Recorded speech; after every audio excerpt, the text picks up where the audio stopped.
আছে। হ্যাঁ, আমার গাড়ি আছে ওই জায়গায়। এরপর আমার বাড়িতে গেছিলাম, একটু কাজা ছিল। ওই বাড়িতে যখন কাজ করি তখনকা আমার ফোন দিল। আমি গড়তে পারিছি 2:40-এ, আর আমার ফোন দিছে 4:35-এ।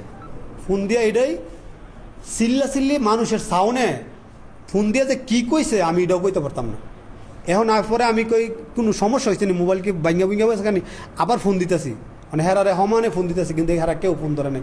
আমি সাথে সাথে রিস্ক ওই টাইম যখন চিল্লাটা উঠছি তখন আমি বসার থেকে আমার যে আমার দোকানে আমার বাড়ি আছে এখানে, আমার দোকানে একটা হিন্দু লোক সেলুন আর কি, ওই হের লগে দাদা কথাবার্তা বলতেছি, হ্যাঁ, ভাড়া নিয়ে আর কি। তো তখন গায়ে ফোন হয়েছে, কয় দাদা কথা শেষ করলাম না। আমি কই আমার বাসাতে সমস্যা, আমি যাই। হ্যাঁ, আবার আমার বলতেছে আমি আসতে দেবো। আমি কই না, রিক্সা লো তাড়াতাড়ি।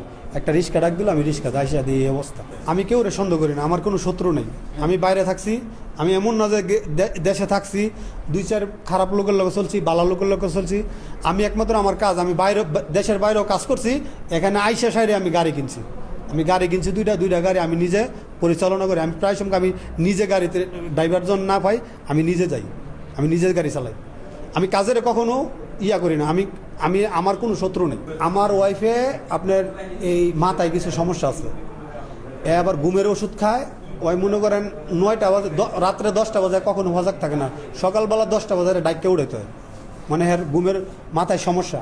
মানে ডাক্তার বলছে আর যত ডাক্তার ওই লেবিট ধানমন্ডিতে ডাক্তার বলছে ওরা মানে 1-1.5 বছর পরে খালি ঘুমাইতে দেন, ওই যত ঘুমাইতে চায়। খুবই নির্মম একটি ঘটনা। 6 বছরের মালিহা এবং 3 বছরের আবদুল্লাহ নামে 2জন শিশু, তাদের ঘুমের যে ঘরে ঘুমায় সেই ঘরে তাদের বাসার মধ্যে তারা নির্মমভাবে নিহত হয়েছে। তাদের শরীরে একাধিক কোপের দাগ আছে, বটি দিয়ে তাদের কোপানো হয়েছে। এবং ওই বাসায় তখন তার মা উপস্থিত ছিল, অন্য ঘরে ঘুমন্ত অবস্থা। তিনি অসুস্থ, তিনি তার নিউরো সমস্যা আছে, এবার ঘুমের ওষুধ খেয়ে উনি ঘুমায়। তিনি অন্য ঘরে ঘুমিয়েছিলেন, রুমের ফ্ল্যাটের দরজা খোলা ছিল। তার আরেকটি মেয়ে বাসার থেকে বের হয়ে তার পাশেই তার চাচার বাসা, দরজাটা খুলে তার চাচার বাসায় চলে যায়, যে কটা ফ্ল্যাটের দরজাটা খোলা ছিল আর কি।